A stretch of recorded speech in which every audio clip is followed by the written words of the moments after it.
आता बुलेटिनमध्ये पाहूयात सामाजिक, राजकीय, सांस्कृतिक क्षेत्रातल्या नॉनस्टॉप हेडलाईन्स।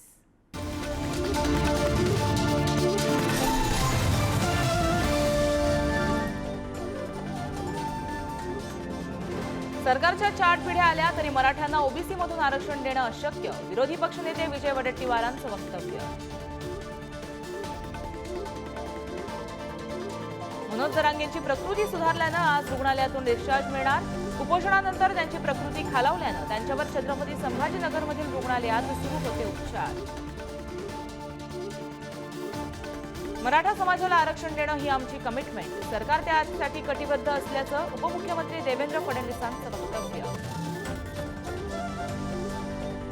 बिहार सरकारचा आरक्षण मर्यादा 75% पर्यंत वाढवण्याचा निर्णय। बिहारप्रमाणेच महाराष्ट्रातही जातनिहाय जनगणना करून संख्येनुसार आरक्षण देण्याची गरज, माजी खासदार हरिभाऊ राठोडांचं वक्तव्य।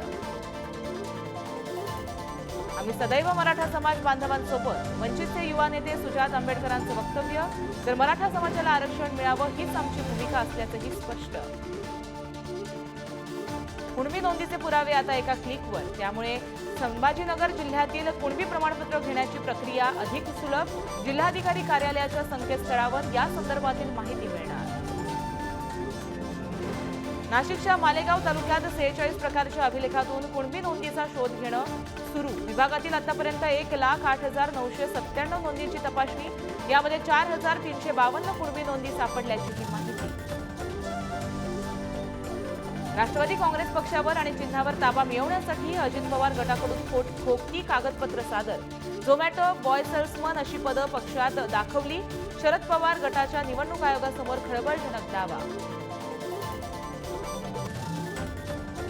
ललित पाटील प्रकरणात सत्यता पडताळून कारवाई होणार। ठाकरेंच्या शिवसेनेच्या उपनेत्या सुषमा अंधारेंनी केलेल्या आरोपावर उपमुख्यमंत्री देवेंद्र फडणवीसांची प्रतिक्रिया।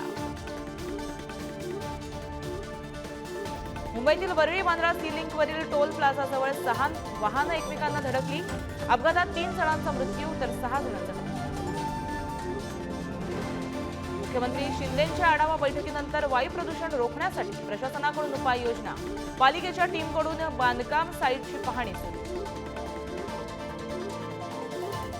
मुंबईतील रस्त्यावरील धुळीला आळा घालण्यासाठी 1000 टँकर्स, त्यासाठी विशेष पथक नियुक्त करण्यात येणार। राज्यातील प्रदूषणावर आळा घालण्यासाठी मुख्यमंत्री एकनाथ शिंदेंचे निर्देश।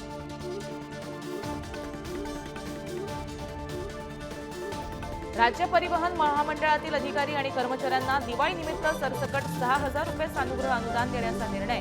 कॅशलेस मेडिक्लेम तसंच कर्मचाऱ्यांची रुग्णालयाची बिलं महामंडळ देणार असल्याची ही घोषणा। मुंबई मेट्रोने आता रात्री उशिरापर्यंत प्रवास करता येणार। प्रवाशांना आणि पर्यावरणपूरक आणि आरामदायी मेट्रोनं रात्री 11 पर्यंत सुरक्षित प्रवास करता येणार।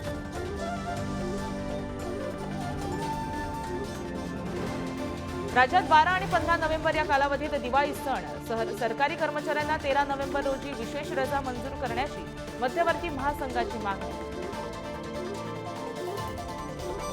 दिवाळीच्या पहिल्या दिवशी नागपूरमध्ये श्री साई पालखी परिवार यांच्या वतीनं 21,000 दिव्यांची दीपोत्सव साजरा। दीपोत्सवाला मोठ्या संख्येने नागरिकांची हजेरी। वाढत्या प्रदूषणामुळे फटाकेमुक्त दिवाळी साजरी करण्याबाबत विद्यार्थ्यांमध्ये जागृती निर्माण करा, शालेय शिक्षण मंत्री दीपक केसरकरांचं आवाहन। यामुळे वाढत्या प्रदूषणावर आळा बसायला मदत होणार असल्याचंही वक्तव्य। गेल्या 125 वर्षांमध्ये ऑक्टोबरमध्ये सर्वात उष्ण महिना म्हणून नोंद। ऑक्टोबरमध्ये पृथ्वीवरील सरासरी तापमान 1.7 अंश सेल्सिअस इतकं होतं। पाणी टंचाईच्या प्रश्नावरून आमदार गणेश नाईक आक्रमक। 15 दिवसात पाणीपुरवठा सुरळीत केला नाही तर पालिकेचं कामकाज बंद पाडण्याचाही इशारा। नवी मुंबई शहरात कमी प्रमाणात पाणीपुरवठा होत असल्यानं नागरिकांचा नवी मुंबई महानगरपालिकेचे आयुक्त राजेश नार्वेकर यांच्या दालनात गोंधळ। वारंवार तक्रार करूनही दुर्लक्ष करीत असल्यामुळे महिला संतप्त। दादर, परळ, शिवडी, माटुंगा, वडाळा भागातील जलवाहिन्यांमधून होणारी पाणी गळती थांबवण्यासाठी मुंबई महानगरपालिकेकडून उपाययोजना। यासाठी 32 कोटी रुपये खर्च। राज्यातील 17 शहरांमधील रुग्णालय श्वसनविकारांसाठी स्वतंत्र कक्ष स्थापन करण्याचा राज्य सरकारचा निर्णय। राज्यातील अनेक शहरांमध्ये सध्या वाढत असलेल्या वायू प्रदूषणाच्या पार्श्वभूमीवर हा निर्णय। बुलढाण्याच्या देऊळ घाटामध्ये एका अल्पवयीन मुलानं आक्षेपार्ह स्टेटस केले पोस्ट। यामुळे मुलासह वडिलांना पोलिसांनी घेतलं ताब्यात। गावात तणावाचं वातावरण असल्यामुळे पोलिसांचा चोख बंदोबस्त। सरकारनं राज्यातील 40 तालुक्यांच्या व्यतिरिक्त 178 तालुक्यांमध्ये दुष्काळ सदृश परिस्थिती जाहीर। 178 तालुक्यांमधील 959 महसूल मंडळातील दुष्काळग्रस्तांना देण्यात येणाऱ्या सर्व सवलती लागू होणार। छत्रपती संभाजीनगर जिल्ह्यातील 7 तर जालना जिल्ह्यातील 3 तालुके दुष्काळग्रस्त जाहीर। नैसर्गिक आपत्तीग्रस्तांना तातडीनं मदत देण्याचा मंत्रिमंडळ उपसमितीचा निर्णय। आंबेगाव परिसरातील रब्बी पिकांना पाण्याच्या अभावानं फटका। जवळजवळ 1.5 ते 2 महिन्यापासून पावसानं पाठ फिरवल्यानं बळीराजा चिंताग्रस्त। कोल्हापूर जिल्ह्यात स्वाभिमानी शेतकरी संघटनेनं ऊस वाहतूक रोखली। दामिया साखर कारखान्याला जाणारी वाहतूक पूर्णपणे रोखल्यानं पोलीस आणि आंदोलकांमध्ये वादावादी। कांद्याचे उत्पादन आणि दर कपातीबाबत स्थितीचा आढावा घेण्यासाठी केंद्र सरकारचा 4 अधिकाऱ्यांचं पथक राज्यात दाखल। खेड आणि आंबेगाव येथे भेटी घेऊन कांद्याच्या स्थितीची माहिती घेणार असल्याचं कृषी आयुक्तालयाची माहिती। वसईत अर्नाळा समुद्र किनाऱ्यावर चक्रीवादळाची रंगीत तालीम। या चक्रीवादळासारख्या आपत्कालीन संकटासंदर्भात जनजागृतीपर प्रात्यक्षिक। आझाद मैदानावर पोलीस उपनिरीक्षक पदाच्या लेखी परीक्षेत उत्तीर्ण झालेल्या मुलींचं धरणे आंदोलन। मुलींचा राखीव कोटा 112 असताना 50% मुली पात्र झाल्या। शिल्लक जागा पुन्हा मेरिटनं मुलींना मिळवाव्यात या मागणीसाठी धरणे आंदोलन। उल्हासनगरात आरोग्य कंत्राटी कर्मचाऱ्यांनी काम बंद आंदोलन पुकारलं। सरकारी नोकरीत समावेश करण्याच्या मागणीसाठी कर्मचाऱ्यांचा मोर्चा।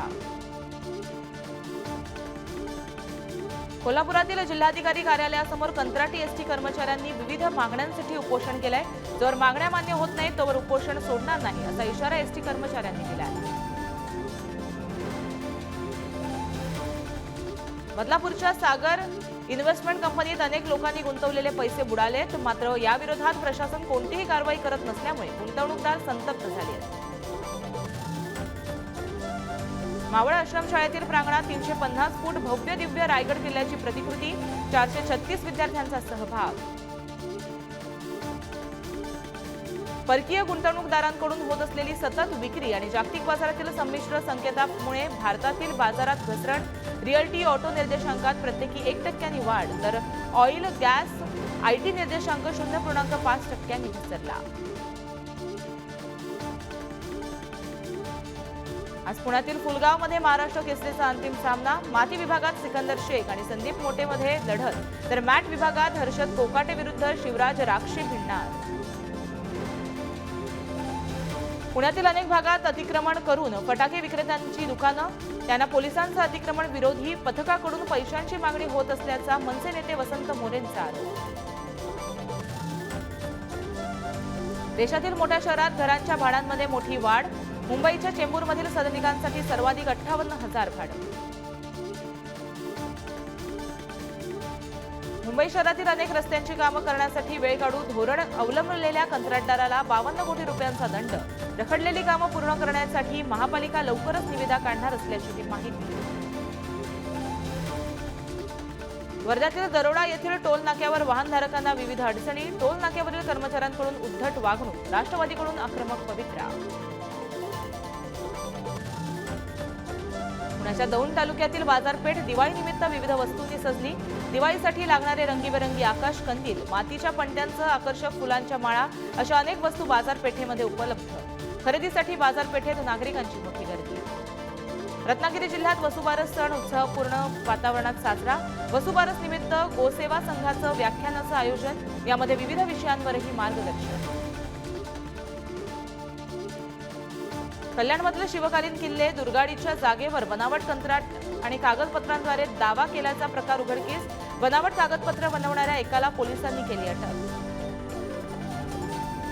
कल्याण पूर्व भागातील पिसवली परिसरात झाड पडून 8 ते 10 घरांचं नुकसान। अवकाळी पावसामुळे महाकाय वृक्ष कोसळल्याची माहिती तर या घटनेमध्ये 2 जण जखमी। वर्ध्याच्या वडनेर ग्रामीण रुग्णालय समस्यांच्या विळख्यात। रुग्णालय परिसरात अस्वच्छता असून विविध पदकं रिक्त। त्यामुळे रिक्त पदकं तात्काळ भरण्याची राष्ट्रवादीची मागणी। अंबरनाथमध्ये शॉर्ट सर्किटमुळे सोफ्याच्या दुकानाला भीषण आग. या आगीमध्ये दुकानाचं मोठं नुकसान. सुदैवानं कोणतीही जीवितहानी नाही. छत्रपती संभाजीनगरमधील गंगापूर उपविभागीय अधिकाऱ्यांची शेंदूरवाडा परिसरामध्ये वाळू माफियांवर मोठी कारवाई. यावेळी 8 हायवा जप्त. तळेगाव दाभाडे परिसरातील काही टोळक्यांकडून तृतीयपंथीयांना दमदाटी करून पैशांची मागणी. या प्रकरणी तळेगाव दाभाडे पोलिसांकडून 5 जणांना अटक. मावळच्या तळेगाव दाभाडेत 4 जणांना टोळीकडून एकाची हत्या. या प्रकरणी एका आरोपीला अटक. धीरज उर्फ मोठा बांडी गरुड असं अटक करणाऱ्याचं नाव.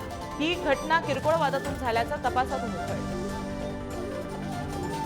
संसदेचं हिवाळी अधिवेशन 4 डिसेंबरपासून सुरू होणार. 4 डिसेंबर ते 22 डिसेंबर दरम्यान अधिवेशन पार पडणार. संसदीय कामकाज मंत्री प्रल्हाद जोशींची माहिती. 19 दिवस चालणाऱ्या अधिवेशनात 15 बैठका होणार. आमदार खासदार खटल्यांच्या जलदगती सुनावणीची गरज असल्याचं सुप्रीम कोर्टाचं वक्तव्य. फाशी जन्मठेपेची शिक्षा असलेल्या खटल्यांना प्राधान्य असल्याचं न्यायालयाचं निर्देश. दिल्लीतील वाढत्या प्रदूषणाबाबत दाखल केलेल्या याचिकेवर आज सुप्रीम कोर्टात सुनावणी. मागच्या सुनावणीत दिल्ली पालिकेचा कचरा न जाळण्याचा देण्यात आल्या होत्या सूचना. आजच्या सुनावणीत काय होणार याकडे सर्वांचंच लक्ष. देशात पंतप्रधान नरेंद्र मोदी गौतम अदानींसाठी नवीन कायदे आणत असल्याची काँग्रेस नेते राहुल गांधींची टीका. छत्तीसगडमध्ये विधानसभा निवडणुकीच्या प्रचार सभेत राहुल गांधींकडून विविध विषयांवर भाष्य करत केंद्र सरकारवर निशाणा. तृणमूल काँग्रेसच्या खासदार महुआ मोइत्रांची खासदारकी रद्द करण्याची शिफारस. मोइत्रांच्या अडचणीत वाढ होण्याची शक्यता. त्यानंतर संसदेत प्रश्न विचारण्यासाठी पैसे घेतल्याचा त्यांच्यावरील आरोप. तेलंगणा प्रचार सभेत गाडीच्या रेलिंगवरती उभं राहून नेते पडले. रेलिंग तुटल्यामुळे भारत राष्ट्र समिती पक्षाचे मंत्री केटीआर आणि इतर काही मंत्री खाली पडले. मला कोणतीही दुखापत झालेली नसून मी सुखरूप आहे, केटीआर यांची माहिती. आग्र्यातील ताजमहाल परिसरात एका 7 वर्षीय मुलाला दुकानदारांनी केली बेदम मारहाण. मारहाणीचा प्रकार सीसीटीव्ही कॅमेऱ्यात कैद. पाकिस्तानात लष्कर-ए-तोयबाचा कमांडर अक्रम गाझीचा खात्मा. अक्रम गाझी भारताविरोधात घातपातीत सामील होता. खैबर पख्तूनख्वामध्ये अज्ञातांनी गोळ्या झाडून केली हत्या. इस्रायलनं गाझापट्टीवरील हल्ल्याचा 4 तासांचा युद्धविराम देण्याचं केलं मान्य. उत्तर गाझापट्टीतून पॅलेस्टाईन नागरिकांना निघून जाता यावं यासाठी इस्रायलनं घेतला हा निर्णय.